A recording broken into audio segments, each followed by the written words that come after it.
The thing I miss the most is the quiet. Not the absence of noise, but the absence of dread. It's a specific kind of silence that used to fill our house in Naperville on a Sunday afternoon. It was a comfortable, settled quiet, the sound of a family at peace. It smelled like my husband David's coffee brewing in the kitchen, like the lingering scent of the roast chicken from lunch, and sometimes, like the pages of the old books I'd bring home from the high school where I teach history. That quiet was the foundation of my life. Now, the silence in our house is a screaming, hollow thing, a constant reminder of what we've lost. A reminder of Ellie. Before all of this, our life was perfect. I know that's a cliché, a word people throw around without thinking, but it truly felt that way. David and I had built a good life in this quiet Chicago suburb. He was a respected architect, I was a teacher who loved her job, and we had two beautiful daughters, Ellie and Holly. Our home was filled with laughter. It was a place where the girls' friends were always welcome, where movie nights were mandatory, and where Sunday dinners were a sacred ritual. Ellie was our sun. She was 20 then, a sophomore at the University of Illinois, and she radiated a kind of effortless light. She was brilliant, studying psychology with a passion that amazed me, but she wore her intelligence lightly. She was the girl who could ace a midterm and then spend the weekend organizing a charity run. She had her father's sharp wit but my softer heart. Her laugh could fill every room in the house. Her younger sister, Holly, who was then a senior in high school, worshipped her. They'd bicker like all sisters do, over borrowed sweaters and monopolized bathrooms, but underneath it all was a bond one thought was unbreakable. Holly was the sharper, more cynical of the two, the observer, while Ellie was the doer, the one who jumped in with both feet. I remember one weekend in early September, about a year before everything fell apart. Ellie was home from college. The late summer sun was slanting through the kitchen windows, turning the dust motes into dancing gold. She was perched on a stool at the kitchen island, chattering away about her classes, her friends, the general chaos of college life. "There's this one guy," she said, twirling a strand of her blonde hair around her finger. "He's not a student. He's a friend of one of my professors." "Oh," I said, my attention only half on her, focused on chopping vegetables for dinner. "Is he nice?" "He's amazing, Mom," she said, and the sudden intensity in her voice made me look up. Her eyes were shining. "He's different. Not like the boys at school. They're all still figuring things out, you know. They just want to party. But Tom, he's so smart. He's a real estate investor, and he's traveled everywhere. He listens. He actually listens when I talk about my goals. He gives me advice that actually makes sense." David walked in then, newspaper tucked under his arm. "Who's Tom?" he asked, kissing the top of my head. "Ellie's new friend," I said, smiling. "Sounds like she's got a mentor." "He sounds old," Holly chimed in, walking past with a bowl of chips. Ellie rolled her eyes. "He's not old, Holly. He's mature. There's a difference." At the time, I didn't think anything of it. It sounded harmless, even positive. A young woman finding a mentor figure, someone to guide her. It seemed so sophisticated, so grown up. We were proud of her independence, of her ability to navigate the world. We trusted her judgment. That was our first mistake. The signs started small, so small you could easily explain them away. Her phone calls home, once long, rambling affairs, became shorter, more focused. When I'd ask about her friends, the ones she'd known since kindergarten, her answers became vague. "Oh, they're fine," she'd say. "A little dramatic lately, but it's whatever." I'd chalk it up to the natural drifting that happens when kids go to college. Friend groups shift, priorities change. It's normal, I told myself. She's just growing up. Then, a couple of times, our calls would be cut short. "Hey, Mom, I have to go," she'd say, her voice suddenly rushed. "Tom's here." A little prickle of unease would go through me. Just a tiny one. Why did she have to hang up immediately? But then I'd push it down. I was being a paranoid mother. I didn't want to be the kind of parent who couldn't let go, who smothered her child's first real steps into adulthood. David was less concerned. "She's a smart kid, Sarah," he'd say, looking up from his architectural drafts. "She knows what she's doing." He had a black and white view of the world. Things were either right or wrong, smart or foolish. And in his eyes, his daughter could only be smart. The unease grew in October. Ellie's best friend, a sweet girl named Maya, called me. It was unusual, and my heart immediately started to beat a little faster. "Hi, Mrs. Peterson," she said, her voice hesitant. I was just wondering if you've talked to Ellie much." "Of course, honey," I said, trying to sound casual. "We talked a couple of days ago." "Why? Is everything okay?" There was a pause. "I don't know. She just seems distant. She bailed on our study group again last night. Said she was busy with Tom." "She's always busy with Tom. We barely see her anymore. It's like he doesn't want her hanging out with us." The words hung in the air between us. "He doesn't want her hanging out with us." "I'm sure it's nothing, Maya," I said, my voice betraying a cheerfulness I didn't feel. "You know how it is when you start seeing someone new. It's all-consuming for a while." "Yeah," she said, but she didn't sound convinced. "I guess. If you talk to her, just tell her we miss her." After I hung up, I stood in the kitchen for a long time, staring out the window at the fiery red and orange leaves of our maple tree. The beautiful autumn scenery suddenly felt ominous, like a warning. Something was wrong. I could feel it in my bones, a deep, maternal instinct that overrode all my attempts to rationalize it away. I was losing a piece of my daughter, and I didn't even know who I was losing her to. I tried to talk to her about it that night. I kept my tone light, casual. "Maya called today. Said she and the girls miss you." There was a defensive edge to Ellie's voice immediately. "I've been really busy, Mom. My classes are getting harder. And this Tom fellow is taking up a lot of your time, it seems," I prodded gently. "He supports me," she snapped, and the sharpness of it took my breath away. "He believes in my potential. It's more than I can say for some people who just want to gossip and party." It was like she was reciting a script. The words were hers, but the sentiment felt alien. It was the first time I felt like I was talking to a stranger. That night, I cried myself to sleep, a quiet, desperate kind of crying that I hid from David. He wouldn't have understood. He would have just gotten angry, and I wasn't ready for anger yet. I was still in the terrifying space of fear. The breaking point, the moment the ground gave way beneath my feet, came a few weeks later. Thanksgiving was approaching. For our family, Thanksgiving was the high holiday. It was a long weekend of food, football, and family.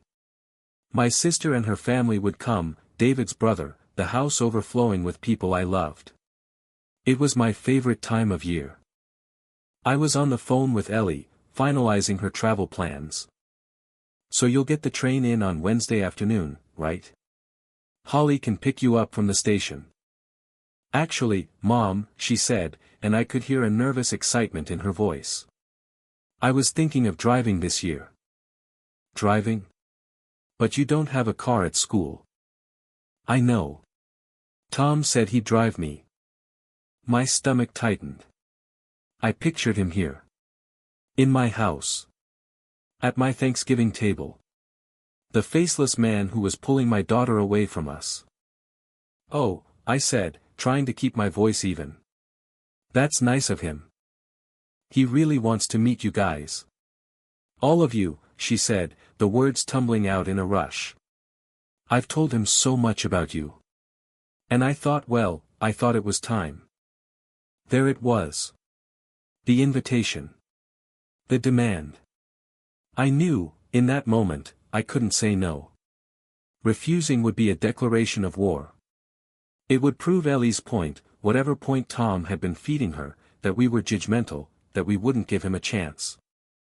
Of course, honey, I said, the words tasting like ash in my mouth. He's welcome to join us for Thanksgiving dinner. Really? The relief in her voice was palpable. It broke my heart. Oh, thank you, Mom. You're going to love him, I promise. I wanted to believe her. I desperately wanted to be wrong. I wanted this Tom to walk through my door and be a wonderful, charming man who adored my daughter and deserved her love. I took a deep breath, forcing myself to ask the question I had been avoiding for months.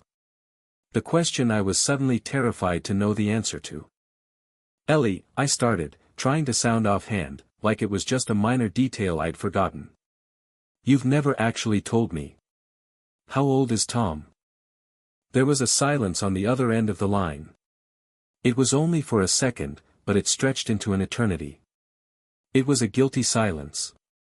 A silence that confirmed every fear I'd been trying to suppress.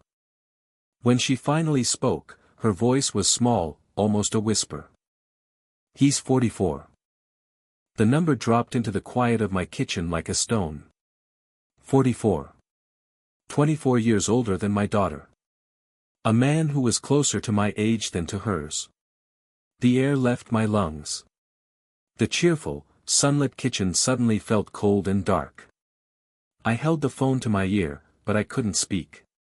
I couldn't breathe. All I could hear was the roaring in my head, the sound of my perfect, quiet world shattering into a million pieces. The days leading up to Thanksgiving were a special kind of hell. I lived in a state of forced optimism, a brittle cheerfulness that I'm sure fooled no one. I told myself over and over that I had misjudged the situation. That a number was just a number. That love could be unconventional. I was a history teacher, for God's sake. I knew that societal norms were fluid, that what was scandalous in one era was commonplace in another. I tried to intellectualize my fear away, but it was a living thing, a cold knot in my stomach that tightened every time I thought of him. I went into a frenzy of preparation. I cleaned the house until it gleamed. I planned a menu worthy of a magazine spread. I was trying to build a fortress of normalcy, a perfect Thanksgiving backdrop so flawless that it would force this strange, unnerving situation into its frame and make it look right. If everything was perfect, maybe he would be perfect, too. David was no help. He retreated into a stony, watchful silence.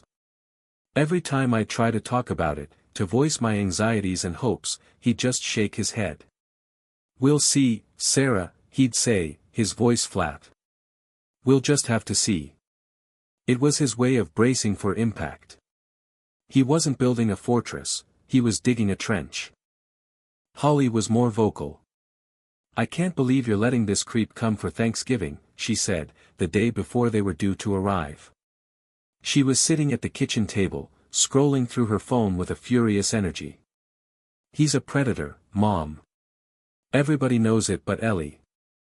"You don't know that, Holly," I said, my voice sharper than I intended. "You haven't even met him. We owe it to your sister to have an open mind." "An open mind? He's 44. He could have gone to high school with you and Dad. That's not an open mind situation. That's a call the police situation." "That's enough," I snapped. And the argument was over, but her words hung in the air, echoing the ugly thoughts I was trying so desperately to silence. The next day, they arrived. I saw his car pull into the driveway, a sleek, dark gray Audi that looked far too expensive for our modest suburban street. My heart hammered against my ribs. I smoothed my sweater for the 10th time and pasted on a smile. Ellie got out first. She was glowing, her face lit up with a nervous excitement. And then he emerged from the driver's side. Tom. He was tall, and I could see why a 20-year-old would be impressed. He had thick, salt and pepper hair, a handsome, weathered face, and the kind of easy confidence that comes from money or power, or both. He was wearing a tailored blazer over a cashmere sweater. He looked less like a guest for Thanksgiving dinner and more like he was about to close a deal. "Mom!" Ellie called, running up the steps to hug me. The hug felt different. It was quick, a little stiff, as if she was conscious of the audience behind her. Tom followed, taking the steps slowly. He extended a hand to me, his smile not quite reaching his eyes. "Sarah. It is an absolute pleasure to finally meet you. I've heard so much." He held my hand a fraction of a second too long. His voice was smooth, a low baritone that sounded practiced. He didn't call me Mrs. Peterson. He called me Sarah, an immediate, subtle claim of equality that set my teeth on edge. David and Holly appeared in the doorway behind me. Tom's eyes swept over them, a quick, assessing glance. "And you must be David," he said, shaking my husband's hand with a firm, confident grip. "Ellie tells me you're an architect. Fascinating work. I've dabbled in property development myself. We should talk." David just nodded, his face unreadable. "Welcome to our home." Tom's gaze landed on Holly, who was leaning against the doorframe, arms crossed, her expression a perfect mask of teenage contempt. "And this must be the famous Holly," he said, his smile widening. "Ellie's told me all about her fiery little sister." Holly didn't say a word. She just stared at him. The silence was so awkward that I jumped in. Come in, come in. You must be tired from the drive. Can I get you something to drink?" The afternoon was a masterclass in tension. Tom held court in our living room, a glass of expensive wine that he'd brought himself in his hand. He directed most of his conversation at David, talking about market trends and investment portfolios. But it wasn't a conversation between equals. Tom was lecturing. He spoke with a casual, condescending air, as if he were explaining the world to a child. "You see, David," he said, swirling the wine in his glass, "the real money isn't in designing the buildings anymore. It's in owning them. It's about assets, not labor." I saw a muscle jump in David's jaw. He'd spent 30 years building a successful firm from the ground up, and this man was dismissing his life's work in a single sentence. But the worst part was watching him with Ellie. He was constantly touching her. His hand was a permanent fixture on the small of her back. When she sat next to him on the sofa, his arm was draped possessively over her shoulders. He called her, "my girl," and "this one," as if she were a pet. When my sister, who had just arrived, asked Ellie about her psychology major, Tom answered for her. "She's brilliant," he said, patting her knee. "She has a real gift for understanding people. I'm encouraging her to think about how to monetize that. A traditional therapy practice has a low ceiling, you know." Ellie just beamed at him, soaking in the praise. She didn't seem to notice that he had completely steamrolled her. She just looked at him with pure adoration, her eyes constantly seeking his for approval. I looked at my daughter, me bright, independent, fierce daughter, and saw a stranger. I saw a girl who had been convinced that being patronized was the same as being cherished. Dinner was excruciating. Holly sat in stony silence, pushing her food around her plate. David was polite but frigid. I chattered desperately, trying to fill the silences, my smile feeling like a painful grimace. Tom dominated the conversation, telling stories about his travels to Dubai and his business dealings in Singapore. The stories were all about him, about his success, his cleverness. Ellie was his rapt audience of one. After they finally left, promising to see us the next day, the silence they left behind was deafening. For a moment, no one moved. We just stood there, in the wreckage of our Thanksgiving. Then David spoke, his voice dangerously quiet. "That man," he said, turning to face me, his eyes blazing with a cold fire I hadn't seen in years. "Will never set foot in this house again." "David, don't," I started, but he cut me off. "Don't? Sarah, did you see him? Did you listen to him? He's a parasite. He was evaluating our home, our daughter, everything, like it was an asset on a balance sheet. He talks to her like she's a child. He's grooming her. The word hung in the air. Grooming. It was the word I'd been avoiding, the word that made this all feel so much more sinister. I told you, Mom, Holly said, her voice trembling with a mixture of anger and vindication. He's disgusting. The way he looks at her, it's like she's a new car he just bought. He doesn't love her. He owns her. We can't just cut her off. I cried, feeling the tears I'd been holding back all day finally spill over. She's our daughter. If we push her away, we'll lose her completely. She'll have no one but him. She made her choice, David said, his voice like flint. She brought him here. She chose to defend him. I will not enable this. I will not pretend this is normal. My daughter is being manipulated by a middle-aged predator, and I will not welcome him into my home and offer him a slice of pie. He turned and walked out of the room, and I knew the argument was over. The battle lines had been drawn.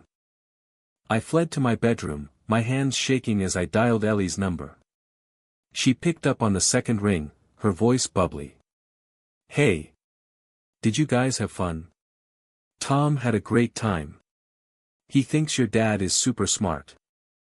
I could hear him in the background, laughing at something. The sound made me feel sick. Ellie, we need to talk, I said, my voice low and urgent. The happiness vanished from her voice. What's wrong? Honey, your father is very upset. We're all concerned. Concerned, she said, and the defensive wall went up instantly.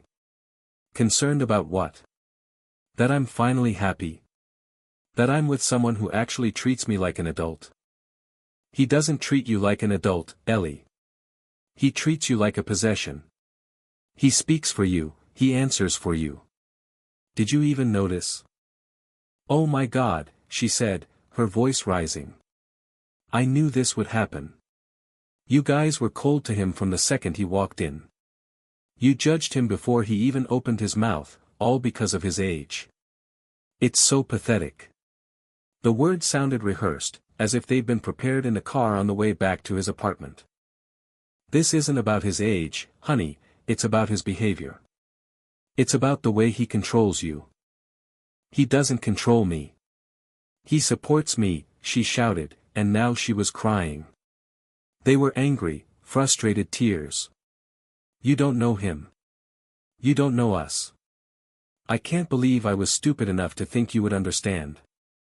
I can't believe I thought you would be happy for me.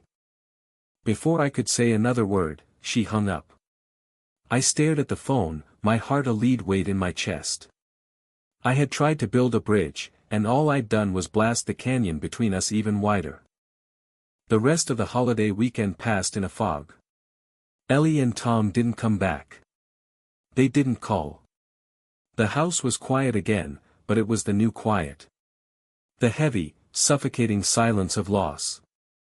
A few weeks later, the final blow landed. Christmas was approaching. I was trying to pretend, for Holly's sake, that we could still have a normal holiday. I was wrapping presents in the living room, listening to carols, when my phone rang. It was Ellie. My heart leaped with a desperate hope. Hi, honey, I said, trying to sound bright. I was just wrapping your gifts. Her voice was flat. Devoid of emotion. Mom, I'm calling to let you know that I won't be coming home for Christmas. I froze, the roll of wrapping paper slipping from my fingers. What? Why not? There was a pause, and I could practically feel her taking a breath to deliver the killing blow. I'm going to stay here in Champaign. With Tom, she said. We're going to spend the holidays together. He's my family now. The line went dead, but I kept the phone pressed to my ear. I heard her words echo in the silence of the room, over the cheerful sound of Jingle Bell Rock, playing on the radio. He's my family now. It wasn't just a change of plans. It was a renunciation. A declaration. She had chosen. And she hadn't chosen us. The fortress of normalcy I had tried to build had crumbled to dust, and I was left standing alone in the ruins. The winter that followed was the longest of my life. The holidays, once a time of warmth and light, were a grey, hollow affair. We went through the motions for Holly's sake, but the empty chair at the table was a physical presence, a gaping wound in the fabric of our family. Christmas morning felt like a wake. David and I exchanged gifts with a forced politeness, our smiles never reaching our eyes. Holly, bless her heart, tried to be cheerful, but even she couldn't sustain it. Sometime around noon, I found her in her room, quietly crying while holding an old framed photo of her and Ellie at the beach. I didn't say anything. I just sat on the bed next to her and put my arm around her shoulders. There were no words for this kind of grief. The new year came and went, bringing no resolutions. My relationship with Ellie devolved into a carefully choreographed dance on a tightrope. Our phone calls were infrequent and fraught with tension. I learned to navigate the minefield of conversation. I could ask about her classes, that was safe territory. I could ask about the weather. But I couldn't ask about her friends, because she no longer had any. I couldn't ask if she was happy, because she would answer with a brittle, rehearsed enthusiasm that was more painful than silence. I couldn't mention her father or her sister, because their names were poison. Every conversation felt like a test. I knew that Tom was likely in the room, listening, coaching. Sometimes I could almost hear him whispering in the background. I had to be the perfect, non-judgmental mother. I had to swallow my fear and my anger and speak in a calm, loving tone, because I knew, with a terrifying certainty, that I was her only lifeline. If I pushed too hard, if I said the wrong thing, he would convince her to cut the rope, and she would be lost to us completely. David, on the other hand, had built a wall. He refused to speak her name. If I mentioned a phone call, he would simply pick up his newspaper or walk out of the room. It wasn't that he didn't love her, he loved her so fiercely that her betrayal had wounded him in a way I couldn't reach. His stance was one of principle. He would not, under any circumstances, validate her life with that man. To him, any contact was a form of approval. His silence was a weapon, and he wielded it with a grim determination. Our house became a quiet battleground of two different kinds of pain, his rigid anger, and my desperate, terrified hope. One cold, sleeting afternoon in February, I got a call from Maya again. "Mrs. Peterson," she said, and her voice was heavy. "I'm sorry to bother you." "It's never a bother, Maya," I said, my stomach twisting into a familiar knot.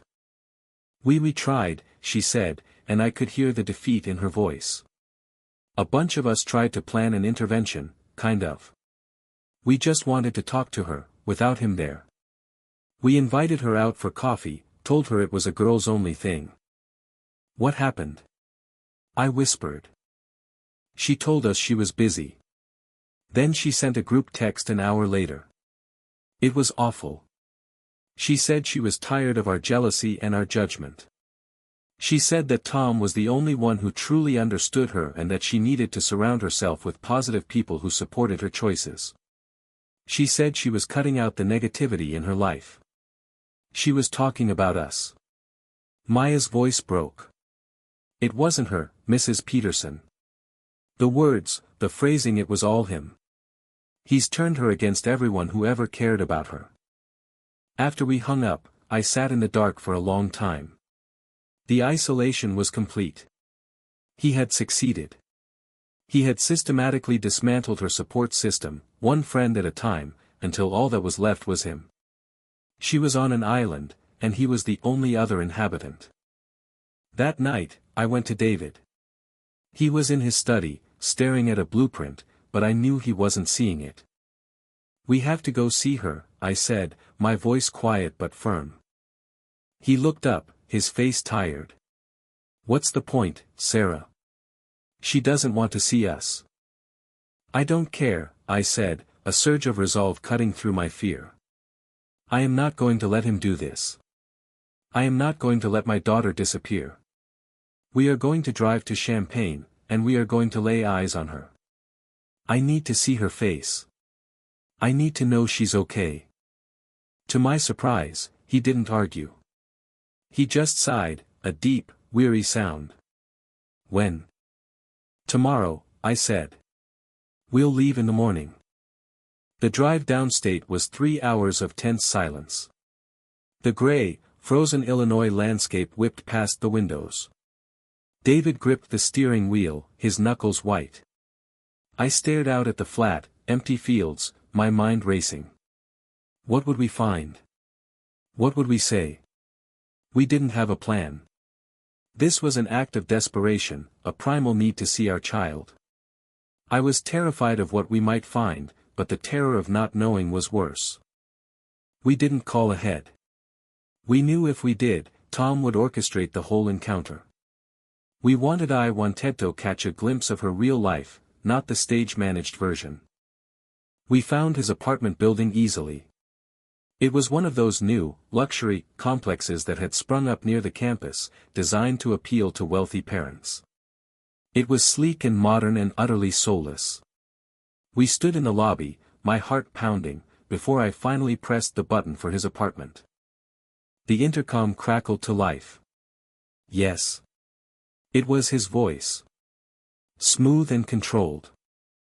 Tom, it's Sarah and David Peterson, I said, trying to keep my voice from shaking. We were in the area and wanted to stop by and say hello. There was a long pause. I could imagine the silent, frantic conversation happening on the other end. I could picture him turning to Ellie, his face a mask of annoyance, while she looked at him with panicked eyes. Finally, the buzzer sounded, unlocking the door. Come on up. Apartment 412. The elevator ride felt like an eternity. When the doors opened, their apartment was at the end of the hall. The door was already ajar. Tom stood there, blocking most of the entrance. He was wearing expensive-looking gray sweatpants and a tight black t-shirt. He had a smile on his face, but it was thin and sharp, like a crack in a frozen lake. Sarah, David. What a surprise, he said.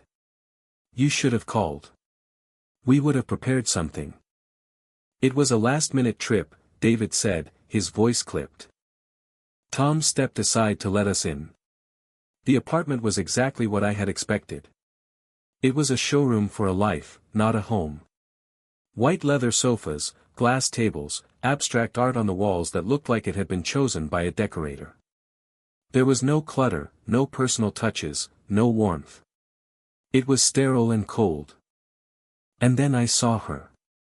Ellie was standing by the kitchen counter, frozen in place. My breath caught in my throat. It was my daughter, but it wasn't. The bright, sunny college student was gone. In her place was a pale, tired-looking woman. She was wearing black tailored trousers and a cream-colored silk blouse that was far too formal for a Saturday afternoon in a college town. Her hair was pulled back in a severe, tight bun, and her face was made up with a precision that looked more like a mask. She looked smaller, somehow. Diminished. Mom. Dad, she said, her voice a near whisper. She didn't move to hug us. Hi, sweetie, I said, my voice unnaturally high. I walked over and hugged her. For a moment, she was stiff, her body rigid, but then I felt a slight, almost imperceptible lean into me, a flicker of the girl who used to be there. It was gone as quickly as it came. The visit was a nightmare. We sat on the cold leather sofa while Tom played the gracious host, offering us coffee, telling us about their wonderful life together. He talked about the new restaurant they had tried, the weekend trip they were planning. He did all the talking. Ellie sat beside him, silent, her hands clasped tightly in her lap. Every time I tried to ask her a question directly, her eyes would flicker to Tom before she answered. How are your classes, honey? I asked. A quick glance at him. They're fine. A little challenging this semester. Are you thinking about what you want to do for your summer internship? David asked. Another glance. Tom and I have been talking about some options, she said vaguely. He thinks I should look for something in the corporate world. Get some real-world experience. It was excruciating. She was a puppet, and he was pulling the strings with invisible threads of intimidation. She was performing for us, performing the role of the happy, sophisticated girlfriend. But her eyes were haunted. They were the eyes of someone who was constantly on edge, constantly afraid of saying or doing the wrong thing. After about 20 minutes of this stilted, unbearable conversation, I couldn't take it anymore. Well, I said, standing up. We should probably get going. We have a long drive back. So soon? Tom said, his smile full of false disappointment. You just got here. We have things to do at home, David said curtly, already moving toward the door. I turned to Ellie. Honey, walk us down to the car. It was a desperate plea. Just give me 60 seconds alone with you. Please. Ellie looked like a deer in headlights. She opened her mouth to speak, but Tom cut her off smoothly. Nonsense, Sarah, he said, putting a heavy hand on Ellie's shoulder. It's cold out. You two head down. Ellie and I will say our goodbyes from here. He squeezed her shoulder, a gesture that looked like affection but was clearly a command. Stay. Ellie's face fell for a split second, a flicker of disappointment so profound it stole my breath. Then the mask was back in place. Yeah, Mom. It's okay. Drive safe. And that was it. We were dismissed. We didn't speak in the elevator. We didn't speak as we walked across the parking lot. We got into the car, and David started the engine. We pulled out onto the street, leaving the cold, sterile building behind us. We drove for nearly 10 minutes in complete, agonizing silence. Finally, David spoke, his eyes fixed on the road ahead. His voice was low and full of a terrible, quiet sorrow.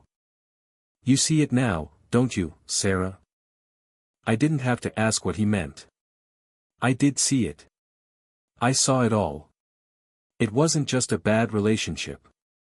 It wasn't just a naive girl making a mistake. It was so much worse. I leaned my head against the cold glass of the window and finally let the tears come. I had gone there hoping to find a piece of my daughter. Instead, I had found a hostage, smiling for the camera, telling her family that everything was fine. The drive back to Naperville was like a funeral procession. The silence in the car was no longer just tense, it was heavy with a shared, unspoken horror. We had both seen the truth. David's anger had been vindicated, but there was no triumph in it, only a deep, aching sadness. My hope, the fragile thing I had nurtured for months, had been extinguished. We weren't just losing our daughter to a bad romance anymore. We were losing her to a captor. Life at home became even more strained. The chasm between David's approach and mine widened. His certainty hardened into an impenetrable wall. There's nothing we can do, he'd say, his voice flat with finality. She has to save herself. Until she's ready to see the truth, we're powerless. He saw it as a tactical retreat, a way to preserve his sanity. But to me, it felt like surrender. I couldn't surrender. I was a mother. It's not in our DNA. I continued my carefully scripted phone calls with Ellie, my voice a beacon of forced normalcy in the storm. I listened to her talk about the amazing dinners Tom cooked, the insightful business advice he gave her. I listened to a monologue written and directed by him, delivered by her, and pretended to believe every word. Every "I love you" I said at the end of a call felt like a lie and the truest thing I'd ever said, all at once. I was telling the stranger on the phone that I loved her, but I was screaming it at the prisoner trapped inside. Spring arrived, painting Naperville in vibrant greens and pinks, but our world remained a monochrome gray. The seasons were changing, but we were stuck. Then, one evening in late April, my phone buzzed with a video call notification. It was from Ellie. My heart leaped. She never video called. It was too risky for her, too revealing. The mask could slip more easily on video. I answered, my hand trembling slightly. "Hi, sweetie." Her face filled the screen. She was in their sterile apartment, the soulless abstract art hanging on the wall behind her. But her face was different. She was beaming, a wide, genuine smile that I hadn't seen in nearly a year. It was the smile of my Ellie, the sun-drenched girl from before. For a breathtaking second, hope flooded through me. Maybe things were better. Maybe I had been wrong. "Mom. Dad. Holly," she said, her voice giddy. "I have news." David, who had been reading in his armchair, looked up, his expression wary. Holly, who was passing through the living room, stopped in her tracks. I motioned for them to come closer. "What is it, honey?" I asked, leaning into the phone. And then she did it. With a little, theatrical flourish, she lifted her left hand into the frame. A diamond, huge and ostentatious, sat on her ring finger, glittering coldly under the recessed lighting of the apartment. It was so big it looked like costume jewelry. "We're engaged," she squealed, the sound high and brittle. The world tilted on its axis. The air was sucked out of the room. I felt the blood drain from my face. I looked at David. He stared at the screen for a long moment, his face a granite mask of disbelief and disgust. Then, without a word, he stood up and walked out of the room. I heard his heavy footsteps on the stairs, followed by the firm click of his study door shutting. Holly made a choked, gasping sound. "Oh my God," she whispered, her eyes wide with horror. She looked at the phone, then at me, her face pale. Tears welled in her eyes as she turned and ran from the room. I heard her bedroom door slam shut down the hall. And I was left alone, staring at my daughter's smiling, expectant face on the screen. The beautiful, joyful mask she was wearing suddenly looked grotesque. This wasn't a celebration. This was a hostage video announcing the terms of her permanent surrender. "Mom," she said, her smile faltering slightly. "Did you see? Isn't it amazing?" I couldn't find my voice. My throat was tight, my mouth dry. The diamond on her finger pulsed like a malevolent star. It wasn't a symbol of love. It was a brand. It was the mark of his ownership. "It's very big, honey," I managed to croak out, the words tasting like poison. "Tom designed it himself," she gushed, oblivious to the devastation she had just caused. "He said he wanted something as special as I am." I wanted to scream. I wanted to smash the phone against the wall. I wanted to howl until my lungs burned. "He didn't design it, Ellie. He bought it. He bought you." "I have more news," she continued, her excitement overriding everything. "We've been talking, and well, college is great and all, but Tom's been showing me how much more there is to life. The things you learn in a classroom, they're not the real world. The real world is about building something together. A life. A future." "What are you saying, Ellie?" I asked, my voice flat. I already knew the answer. "I'm going to take some time off from school," she announced, as if it were the most sensible decision in the world. "Maybe just a semester, maybe a year. Tom says the degree doesn't really matter in the long run. What matters is our partnership. I need to focus on that right now. On building our life together." There it was. The final checkmate. He had isolated her from her friends. He had isolated her from her family. And now, he was isolating her from her future. He was cutting her off from the one thing that could have given her independence, a path of her own. A psychology degree wasn't just a piece of paper, it was her passion, her way of understanding the world. And he was taking it away from her, convincing her it was her own idea. He was erasing her, piece by piece, and replacing her with a woman of his own design. "Ellie, no," I whispered, the plea tearing from my soul. "Don't do that. Your education is so important. It's yours.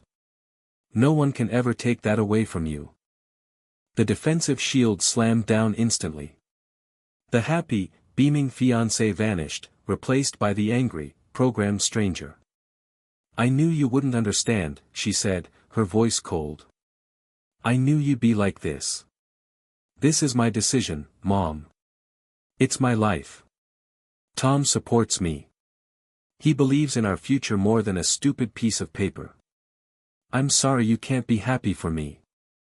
I am not happy that you are throwing your life away. I cried, the words finally breaking free from the cage of my fear. I am not happy that you are letting this man dictate your every move. This isn't you, Ellie. You are letting him erase you. You know what, Mom, she said, her voice dripping with contempt. You're wrong. I'm not being erased. I'm finally becoming who I was meant to be. I've got to go. Tom and I are going out to celebrate. You should try to be happy for me, for once. The screen went black. I sat there in the crushing silence of my living room, the phone clutched in my hand. The house was a tomb. Upstairs, my husband was locked in his study, and my younger daughter was sobbing in her bedroom. Down here, I was a general surveying a battlefield where I had lost every single fight. This was the midpoint. The moment I realized the war wasn't about bringing her home anymore. It was about whether any part of her would survive. He had proposed. She had said yes. She was dropping out of school. He was winning. He was winning, and I was losing my daughter. I felt a cold, terrifying certainty settle in my bones. This was not going to end well. The engagement wasn't a happy ending to her story, it was the beginning of the final, tragic chapter. And I was going to be forced to watch it all unfold, powerless to stop it. I looked at my own hands, at the simple gold band David had placed on my finger 30 years ago. It felt warm, a symbol of a true partnership built on respect and shared dreams. The image of that cold, massive diamond on my daughter's hand flashed in my mind, and I finally understood. It wasn't a ring. It was a cage. And he had just locked the door.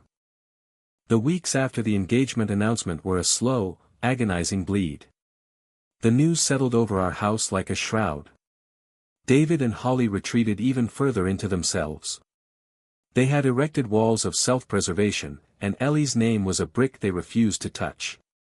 Our family dinners, once lively and full of chatter, were now silent, mournful affairs. We'd eat, the clinking of our forks against the plates the only sound, each of us lost in our own private grief. I felt like the warden of a beautiful prison, trying to maintain order while the inmates slowly lost their minds. My conversations with Ellie became even more surreal. She was in full wedding planning mode, chattering about venues and caterers and color schemes. She spoke of it with a frantic, desperate energy, as if the sheer force of planning could make it all real and right. She'd send me pictures of dresses, screenshots of flower arrangements. I would look at them on my phone, my heart aching, and type back responses like, "That's beautiful, honey," or "whatever makes you happy." Each word was a betrayal of my own soul. I was her co-conspirator in a crime against her own future. I learned from a mutual acquaintance that Ellie had officially withdrawn from the university for the semester. She'd told the registrar it was for personal reasons. The news hit me like a physical blow. It was another door slamming shut, another escape route sealed off. I tried to find a way in. I would gently ask questions, trying to find a crack in the facade. What does Tom think about this venue? Does he like this dress? I asked, hoping to hear a hint of disagreement, a sign that she still had a will of her own. But her answers were always the same. "Oh, Tom loves it. He says my taste is impeccable." Or, "Tom thinks it's perfect. He just wants me to be happy." It was always about his approval, his validation. She wasn't planning a wedding for them, she was staging a production for him. And then, late one Tuesday night in March, the unthinkable happened. A crack appeared. My phone rang, long after midnight. I saw Ellie's name flash on the screen and my blood ran cold. A call this late could only mean one thing, an emergency. I answered, my heart pounding. Ellie? Honey, what's wrong? A sob. A raw, ragged sound that tore through the speaker and straight into my heart. It wasn't the angry, frustrated crying I had grown used to. This was the sound of pure, unadulterated heartbreak. Mom, she choked out, her voice shattered. He cheated on me. The words hung in the air. I felt a dizzying, terrible mix of emotions. There was a surge of vindictive triumph. I told you so. I knew he was scum, but it was instantly drowned by a wave of profound pain for my child. My poor, broken girl. Where are you? I asked, my voice calm and steady. I was already out of bed, pulling on a pair of jeans. I'm at the apartment, she wept. He's not here. He went out. I found texts on his iPad. To another girl. Mom, she's a freshman. She's 19. The sickness rose in my throat. Of course she was. Of course he had a newer model already lined up. It was his pattern. He was a predator, and predators are creatures of habit. I'm coming, I said, no hesitation in my voice. Don't go anywhere. Lock the door. I'm on my way. What about Dad? She whispered. Don't worry about Dad. I'll handle it. I'll be there in 3 hours, Ellie. Just hold on. I hung up and turned to David, who was now sitting up in bed, his face etched with concern. What is it? It's Ellie, I said, my hands shaking as I pulled a sweater over my head. Tom cheated on her. She's alone and she's hysterical. I'm going to her. He didn't argue. He didn't say, I told you so. He just looked at me, and in his eyes, I saw the flicker of the man who had loved that little girl more than life itself. Be careful, Sarah, he said quietly. Call me when you get there. The 3-hour drive to Champaign was a blur. I drove through the dark, empty highways, my mind racing. This was it. This had to be it. The shock, the betrayal, this was the catalyst she needed. This was the moment the scales would fall from her eyes. No amount of love bombing or manipulation could explain this away. He had broken her heart, and in doing so, he might have just set her free. For the first time in over a year, I felt a surge of genuine, unadulterated hope. I wasn't going there to rescue a hostage anymore. I was going there to bring my daughter home. When I arrived at the soulless apartment building, it was nearly 4 a.m. The sky was beginning to soften from black to a deep, bruised purple. I ran up to the 4th floor, my heart pounding with a mixture of dread and anticipation. I knocked softly on the door. Ellie? It's Mom. The door opened, and she fell into my arms. She was a wreck. Her face was swollen and blotchy from crying, her eyes red-rimmed and empty. She was wearing an old, oversized university sweatshirt, her own, not his, and she felt small and fragile in my arms, like a little girl. She clung to me, her body racked with sobs, and I just held her, stroking her hair, whispering, I'm here, baby. I'm here.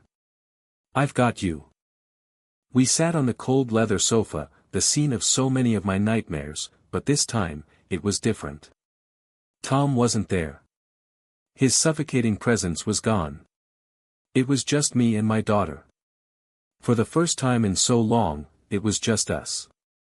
She told me everything, the words pouring out of her in a torrent of pain and humiliation. She'd had a suspicion for weeks. He had been distant, working late more often, protective of his phone. Tonight, he'd said he was going out for drinks with a client. She had found his iPad, which he'd forgotten to lock. The messages were all there. Explicit, casual, cruel. He and this 19-year-old girl were mocking Ellie, calling her the fiancée, making plans for after he got rid of her. He never loved me, she whispered, her face buried in my shoulder. It was all a lie. Everything was a lie. I know, baby, I murmured, my own tears mixing with hers. I know. I didn't say, I told you so. I didn't lecture. I didn't scold. I just listened. I let her pour out all the poison that had been building inside her for a year. I was a vessel for her pain, and I held it all. I stayed with her as the sun came up, painting the sky in shades of pink and orange. Finally, when her tears had subsided into exhausted hiccups, I took her hands in mine. Ellie, I said softly, looking directly into her tired eyes. Let's go home. She looked around the sterile apartment, at the expensive furniture and the cold, abstract art. She looked at the life that had been built for her, a life that had turned out to be a cage made of lies. Okay, she whispered, her voice barely audible. Okay, Mom. The relief that washed over me was so powerful it almost brought me to my knees. We had won. She was coming home. I started to move around the apartment, my body buzzing with a new, hopeful energy. Okay, I said, my voice practical. Let's pack a bag. Just the important things. Your clothes, your books, your laptop. We can get the rest later. She nodded numbly, seeming to be in a daze. She followed me into the bedroom, a room I had never seen before. It was as impersonal as the rest of the apartment, dominated by a huge, king-sized bed. I opened her closet and started pulling out her real clothes, the jeans, the sweaters, the comfortable things that looked like her. Not the silk blouses and tailored trousers he had her wear. We worked in silence for a few minutes, a shared purpose humming between us. We were a team again. Mother and daughter, united against the enemy. I was just starting to stuff a pile of sweaters into a duffel bag when Ellie suddenly stopped. She was standing in the middle of the room, her hand pressed against her stomach. Her face was pale. What's wrong, honey? I asked, concerned. Are you going to be sick? She looked at me, and her eyes were wide with a new, different kind of terror. It wasn't the terror of a broken heart. It was something deeper. Something life-altering. Mom, she whispered, her voice trembling. There's something else. Something I haven't told you.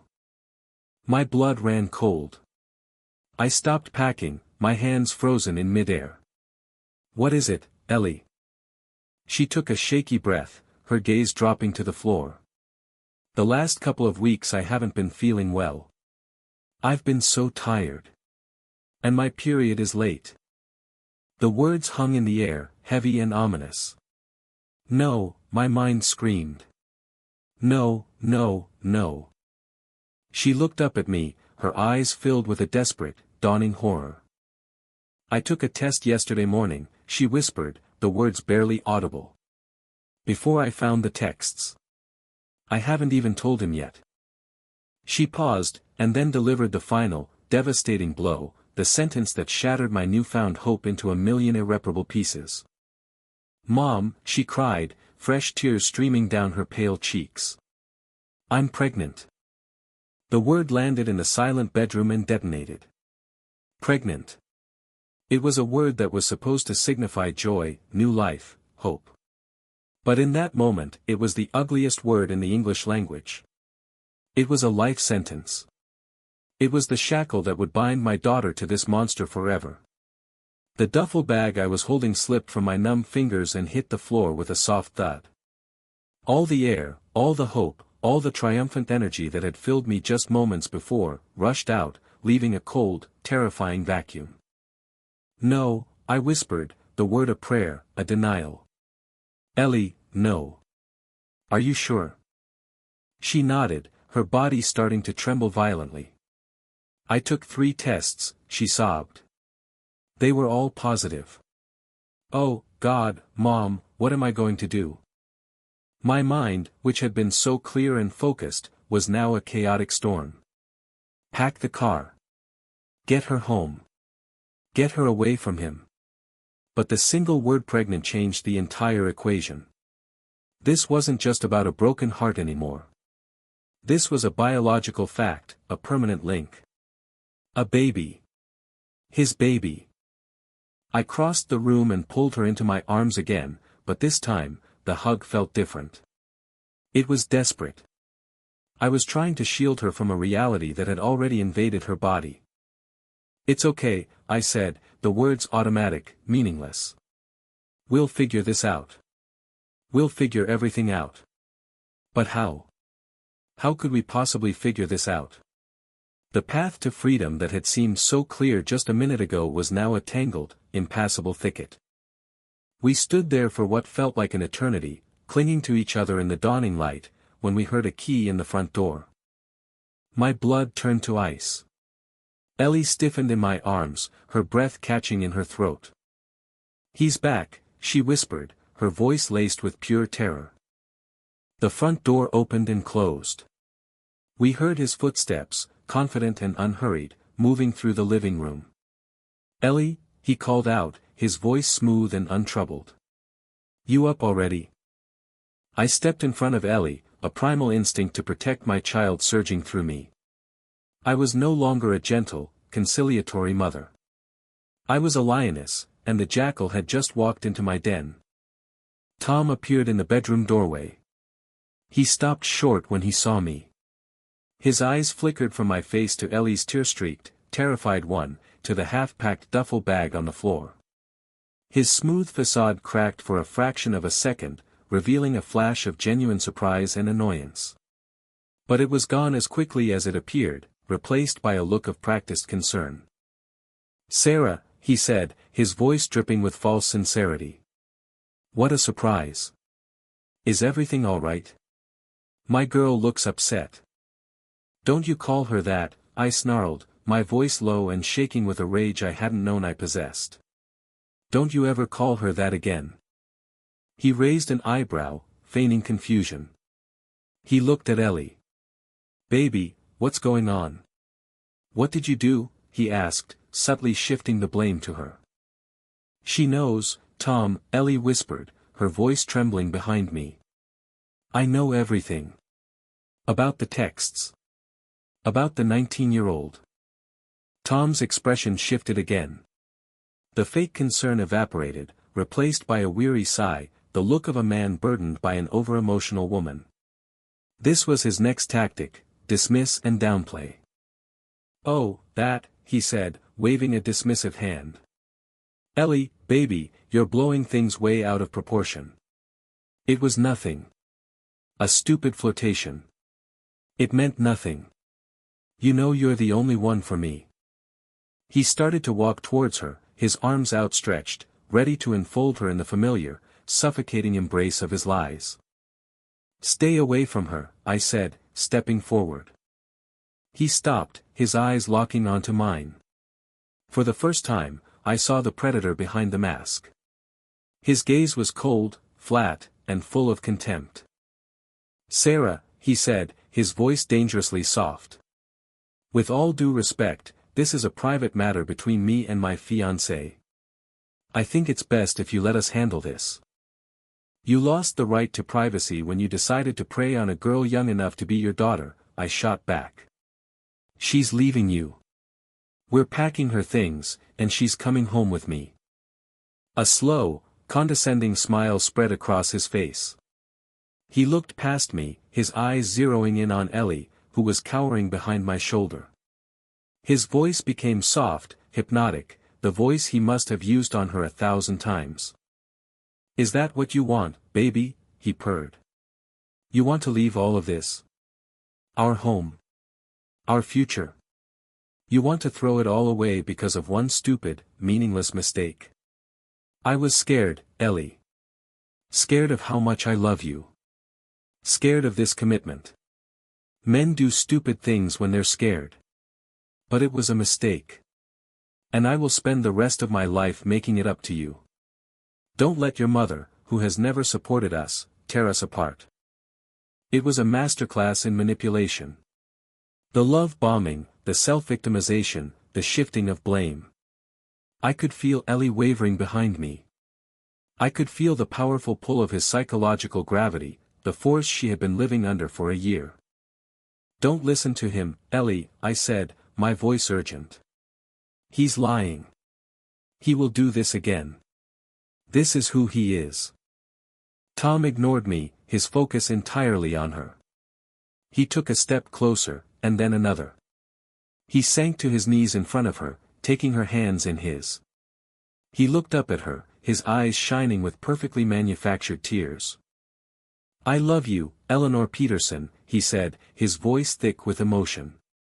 "I love you more than I have ever loved anyone. Don't leave me. We can get through this. We can get through anything, you and I. We're a team." She was crumbling. I could see it. Her resolve was dissolving under the heat of his performance. She was exhausted, heartbroken, and now, pregnant. She was terrified of the future, and he was offering her the familiar comfort of her cage. "Ellie, look at me," I pleaded. "Remember what you felt when you read those texts. That's the truth. Not this. This is a performance." But my voice was just noise. He had her completely mesmerized. She looked from his tear-streaked face back to me, her expression torn and confused. And then, she made her choice. "I can't go, Mom," she whispered, her voice breaking. She gently pulled her hands from his, but she didn't step back. She wasn't pulling away from him. She was pulling away from me. I felt the ground give way beneath me. This was it. The point of no return. The all is lost moment. "What do you mean you can't go?" I asked, my voice a hollow echo of my earlier confidence. She took a shaky breath and looked at Tom, a silent communication passing between them. And then she looked at me, her eyes full of a strange, tragic combination of defiance and despair. "I can't go," she repeated, her voice a little stronger now, as if she was convincing herself as much as me. "Because I'm pregnant." The words hit Tom like a physical blow. He froze, still on his knees, his jaw slackening. His eyes widened, first in shock, then in a flash of something I couldn't quite read: panic. Calculation. The master manipulator had been caught off guard. But he recovered in an instant. The shock morphed into a look of beatific wonder. A slow, radiant smile spread across his face. "Pregnant," he whispered, as if it were the most sacred word he'd ever heard. "Oh, my God. Ellie. A baby? Our baby." He looked up at her, his face a perfect portrait of a man overwhelmed with joy. He reached out and gently placed a hand on her stomach. "This changes everything," he breathed. "This is a sign. We're meant to be a family." It was the most disgusting, brilliant performance I had ever witnessed. He had taken her secret, her vulnerability, and in a split second, had weaponized it, turning it into the final, unbreakable chain to bind her to him. Ellie looked down at his hand on her stomach, and then she looked at me. The conflict in her eyes was gone, replaced by a dull, resigned certainty. The fight was over. She had surrendered. "You need to leave, Mom," she said, her voice cold and distant. She was a stranger again. "Ellie, please," I begged, my voice cracking. "Don't do this. He's trapping you." I said, "You need to leave," she screamed, her voice suddenly shrill. "You came here and you tried to ruin my life. You don't understand anything. He loves me. We're having a baby. We are a family. And you are not a part of it. Get out." Tom rose to his feet, standing beside her, a protective arm around her shoulders. He looked at me, and his eyes were full of cold, absolute victory. He had won. He had taken my daughter, her future, and now, my grandchild. He had taken everything. "I think you heard her," he said, his voice calm and triumphant. "It's time for you to go." I stood there, frozen, in the middle of my daughter's bedroom, looking at the two of them.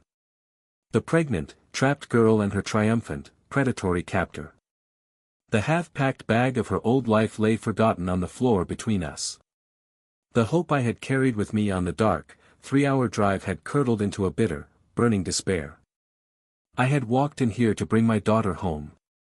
And now, I was being thrown out of her life, banished by the very child I was trying to save. I had lost. I had well and truly lost her. The drive home from Champaign was a journey through a personal hell. The sun was fully up, casting a bright, cheerful light on a world that had gone irrevocably dark for me. I drove on autopilot, my hands gripping the steering wheel, my mind replaying Ellie's final words on a loop. Get out. You are not a part of it. The words were like shards of glass in my heart. I hadn't just been dismissed, I had been surgically removed. Excised from her life like a tumor. When I pulled into our driveway, David was waiting for me at the door. He must have seen the car from his study window. One look at my face told him everything he needed to know. The hope we had both, in our own ways, secretly harbored was gone. I didn't have to say a word. He just opened his arms, and I collapsed into them, the silent, racking sobs I had held back for hours finally breaking free. I told him everything. The cheating, the confrontation, the glimmer of hope, and then the final, devastating blow, the pregnancy. As I spoke the word aloud in the quiet of our home, it sounded even more monstrous. David listened without interrupting, his face hardening into a grim, stoic mask. When I finished, he was silent for a long time. I could see the battle raging behind his eyes, the fury, the grief, the crushing weight of his own powerlessness. That's it, then, he said finally, his voice devoid of all emotion. It was a terrifyingly calm sound. It's over. She's made her bed. David, she's pregnant, I whispered, as if he might have missed that crucial, horrifying detail. She's trapped. She chose to be trapped, he said, his voice like stone. She had a way out. You handed her a key, Sarah, and she chose to hand it back to her jailer. I'm done. I cannot watch this anymore. I will not have my heart broken by her again. And he meant it. From that day on, it was as if he only had one daughter. He packed away the photos of Ellie that were on his desk. He never asked about her. When I would get a text or a call, he would quietly leave the room. It wasn't a malicious act, it was a desperate act of self-preservation. He was amputating a part of his own heart to stop the poison from spreading. Holly's reaction was one of pure, undiluted rage.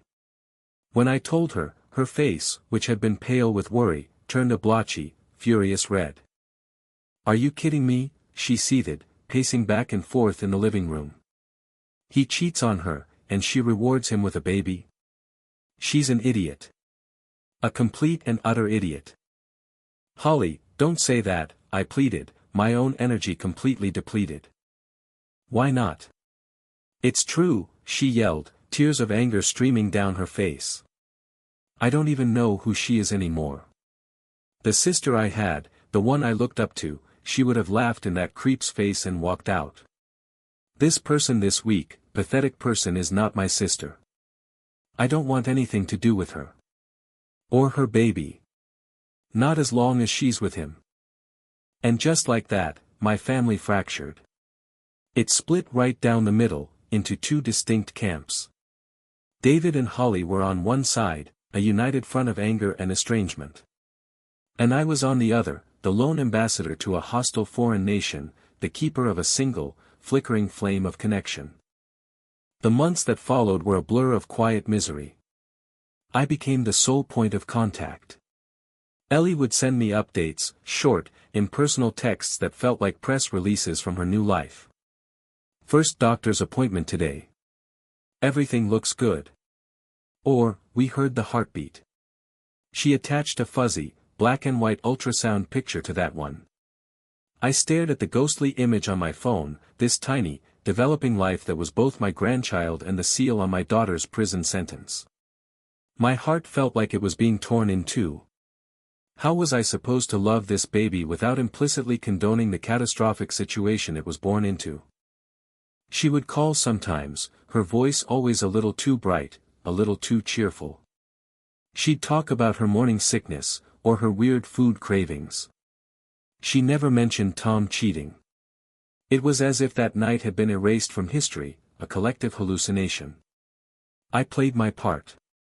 I listened. I offered gentle, neutral advice. I didn't ask about Tom. I didn't ask if she was happy. The questions were too dangerous.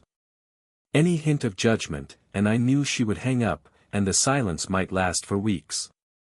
I was walking on eggshells on a bridge over a chasm, and I was terrified of falling. One afternoon, I was in the kitchen when Holly came home from school. I was on the phone with Ellie, listening to her talk about potential baby names. "What do you think of Aurora, for a girl?" Ellie was asking. "Tom thinks it sounds magical." Holly stopped dead in the doorway, her backpack sliding from her shoulder. She heard Ellie's voice. Her face darkened.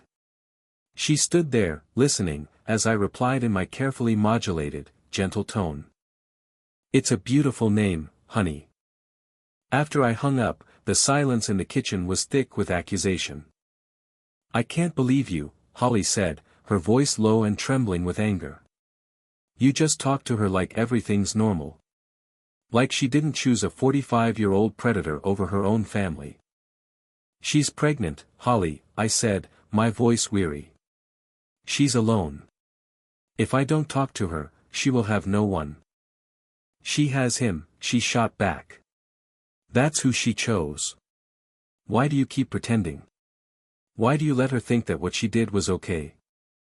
"I don't think it's okay," I cried, my own composure finally cracking. "Do you think this is easy for me? Do you think I enjoy listening to her talk about the magical names her captor picks out? I do it because she is my daughter, and she is in trouble, and I am terrified that one day she is going to need to escape, and if I'm not there, she will have nowhere to go. I am her last resort, Holly. Her only way out." Holly stared at me, her anger faltering, replaced by a look of dawning, painful understanding.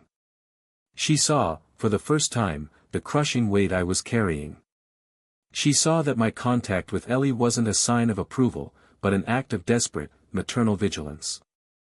She didn't apologize, but the anger in her eyes softened into a shared sorrow. "I miss her," she whispered, the words so quiet I could barely hear them. "I miss my real sister." "Me too, baby," I said, tears rolling down my own cheeks. "Me too." The summer was long and hot. Ellie sent a picture of her growing baby bump. She was standing on a beach somewhere, Tom's arm wrapped around her. They were both smiling for the camera, the picture of a happy, expectant couple. But her smile didn't reach her eyes. Her eyes looked tired. Lost. Then came the text about the wedding. "We've set a date. Next summer. We want to focus on the baby for now. Save the date." I showed it to David. He glanced at the phone and pushed it back across the table towards me. "I won't be there," he said simply. "David." "No, Sarah. I will not stand in a church and watch my daughter marry the man who destroyed her life. I won't do it." I knew Holly would feel the same. My own family, my sisters and brothers, were all deeply uncomfortable. The wedding invitation, when it eventually arrived, would be a grenade, forcing everyone to choose a side. I felt so utterly alone. I was trapped in a no-man's land between a family that had moved on and a daughter who was lost. My life had become a waiting game. Waiting for the baby to be born. Waiting for the next crisis. Waiting for the day my daughter might finally wake up. And all I could do was keep the line of communication open, a faint and flickering signal in the vast, encroaching darkness, hoping that one day, she would use it to find her way home. Autumn returned, and with it, the anniversary of our world falling apart. The leaves on the maple tree outside my kitchen window turned the same fiery, ominous red as the year before. Ellie was entering her third trimester, and her calls, while still maintaining their brittle cheerfulness, were now tinged with a new note of exhaustion. The reality of her situation seemed to be settling in, not in a moment of clarity, but as a slow, creeping fatigue. She'd complain about her swollen ankles, about not being able to sleep. And sometimes, in her voice, I'd hear a flicker of resentment. "Tom's been so busy with work," she'd say, a slight edge to her tone. "He had to go to a networking dinner last night, so I was here alone." Or, "He keeps complaining about how much all the baby stuff costs." You'd think a successful real estate investor would be less stressed about the price of a crib. They were small cracks, tiny fissures in the perfect facade she had so carefully maintained. I never pushed. I would just murmur sympathetically, "Oh, that's tough, honey," or, "I'm sure he's just stressed." I was a patient fisherman, letting out the line, waiting for her to grab hold of it herself. Pushing her would only scare her away. She had to come to her own conclusions. She had to realize that the charming, supportive partner she thought she had was, in fact, a selfish, controlling man-child who was annoyed that his new toy came with responsibilities. The call came on a Thursday night in late October. A storm was raging outside, the wind howling and rain lashing against the windows. It felt like the world was mirroring the chaos in my heart. I was curled up on the sofa with a book, David was in his study, and Holly was at a friend's house. The house was quiet, except for the storm. My phone rang, and I saw Ellie's name. I answered with the usual, "Hi, honey." Her voice was a thin, panicked thread. "Mom." "Ellie? What's wrong? Is it the baby?" I think so," she stammered, her breath coming in short, sharp gasps. "My water just broke. All over the floor. And I'm having these pains, Mom. They're really strong." "Okay, honey, okay, breathe," I said, my own heart starting to hammer against my ribs. "Where is Tom? Is he taking you to the hospital?" There was a sob on the other end of the line. "He's not here," she cried, her voice breaking with a fresh wave of panic. "He said he had to go meet an important client. He turned his phone off. I can't reach him. Mom, I'm scared. It hurts."